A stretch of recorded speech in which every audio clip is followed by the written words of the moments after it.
Bonjour, Marhaba, hello and Namaskar. Welcome to my channel Educating Masses. कैसे हैं future chartered accountants? Hope आप सभी इस पेंडेमिक सिचुएशन में खुद को सेफ रख रहे होंगे बाय स्टेइंग एट होम। और रही बात स्टडीज़ की, वो तो मेरे चैनल के थ्रू हो ही रही है। सो लेट्स बिगिन आज की class. Chartered accountancy for CA foundation, a gateway of opportunities with me, CA Neha Kajla. As you know, I have started chapter 1 theoretical framework of paper 1. So मेरी last video में मैंने ये chapter शुरू करा था, chapter 1 theoretical framework. आज इस video में और इसके बाद इंस्टेंटली एक और वीडियो अपलोड करूँगी, उसके अंदर ये चैप्टर फिनिश कर देंगे।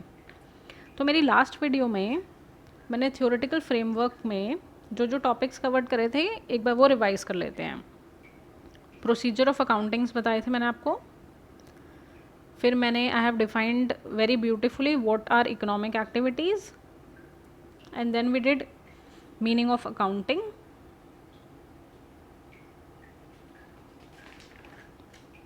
आज के वीडियो में हम लोग कवर करेंगे objectives of accounting and functioning of accounting.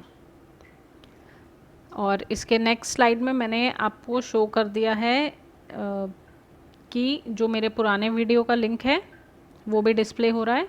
तो शुरू करते हैं आज का लेक्चर।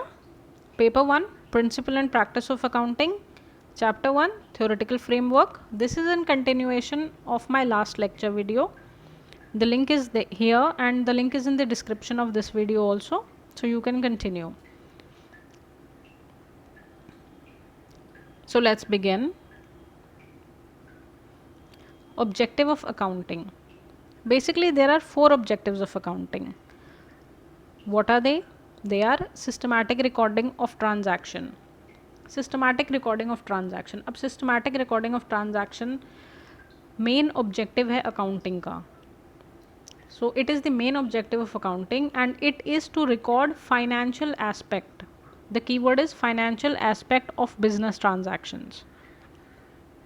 ओके एंड कैसे होती है systematic recording of transaction? Book keeping. अब बुक कीपिंग से हम लेजर बनाते हैं, जर्नल बनाते हैं, फिर लेजर बनाते हैं, जिससे हम ट्रायल बैलेंस बनाते हैं। That is the basis of accounting. Second objective क्या है अकाउंटिंग का? Ascertainment of result.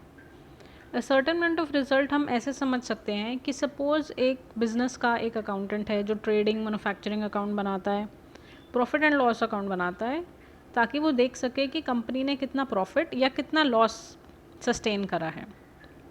तो जो प्रॉफिट एंड लॉस अकाउंट है वो वेरियस इन्वेस्टर्स को और मैनेजमेंट को हेल्प करता है डिसाइड करने में, to take a rational decision. So ascertainment of results can be understood like it helps the user of the accounting statement to take a rational decision. Next is ascertainment of financial position. Ab financial position of a company is depicted by the balance sheet. So the financial position of a company is ascertained with the help of the balance sheet, and balance sheet helps the management to understand the assets and the liability of the company. And next is the communication of information to various users. अब हम information कैसे communicate करते हैं various users को?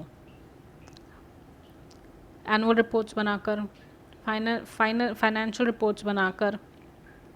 So these kind of reports help users like investors, lenders, banks, government, internal employees, etc.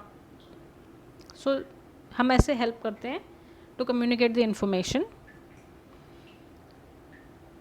Next is functioning of accounting. अब इसके लिए मैंने एक एक्रोनिम दिया हुआ है C2D FGM। अब C2D FG तो आप ABCD वाला CDFG यूज़ कर लेंगे। C2D से आप समझेंगे C2D का मतलब है C 2 बार है, ठीक है, C 2 बार है, देखिए C comparison and evaluation and C control, C2 comparison and evaluation and control, D stands for decision making, F stands for forecasting, G stands for government regulation and M stands for measurement. तो इसको ऐसे ही याद रखिएगा, C to D, F G and M. Clear? C to D, F G, M. तो first and foremost, but the first and foremost is measurement. But exam में अगर आप इसको ऊपर नीचे भी लिखेंगे तो कोई इतना फ़र्क नहीं पड़ता, बट जो सीक्वेंस है मैं उसी से आपको एक्सप्लेन कर रही हूँ. सबसे पहला होता है फंक्शनिंग ऑफ अकाउंटिंग में measurement. Accounting measures past performance of the company. पिछली परफॉर्मेंस कंपनी की कैसी है उसको मेजर करती है. And depicts its current financial position, और जो करंट पोजीशन है उसको दर्शाती है. सेकंड आता है फोरकास्टिंग. अब फोरकास्टिंग में it forecast future performance of the company with the help of past data. पुराना डेटा लेकर फ्यूचर की प्रिडिक्शन करती है. It is a function of accounting. Next comes decision making. Decision making में it provides relevant information to the user and helps them make decision. Then it is comparison and evaluation. Accounting assesses targeted performance and discloses information related to accounting policies and contingent liabilities, which help in predicting, comparing and evaluating financial results. ठीक है, पहले compare करती है performances, फिर वो information disclose करती है. कौन सी इन्फॉर्मेशन डिस्क्लोज करती है? Accounting policies and contingent liabilities. All these are disclosed in the notes to the accounts. Then compare करती है और फिर इवैल्यूएट करती है final results. Next comes the control. It identifies weakness of the system और फिर उसका फीडबैक देती है. उसके बाद आता है गवर्नमेंट रेगुलेशन एंड टैक्सेस. अब गवर्नमेंट रेगुलेशन एंड टैक्सेस में अकाउंटिंग एडिक्वेट इन्फॉर्मेशन देती है गवर्नमेंट को, ताकि गवर्नमेंट प्रॉपर कंट्रोल एक्सरसाइज कर सके कंपनी पर. अब if company is earning good that means the industry is earning good, and if the industry is earning good then they are capable of giving higher taxes. तो इसलिए laws और regulations change हो जाते हैं. So this is all for functioning of accounting, functions of accounting. और इसका acronym है C to D या C²D बोल लीजिए, C²D FG M. आज की क्लास में इतना ही. इसके बाद इंस्टेंटली बाद में एक और लेक्चर अपलोड कर रही हूँ. So that will be full and final of chapter 1, the main crux which is important for the exams of CA foundation, CMA foundation and CS executive. So keep watching and thank you for watching. Now as you all know that there are no shortcuts in achieving CA degree.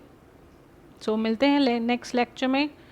Till then work hard and study smart. Okay, bella ciao.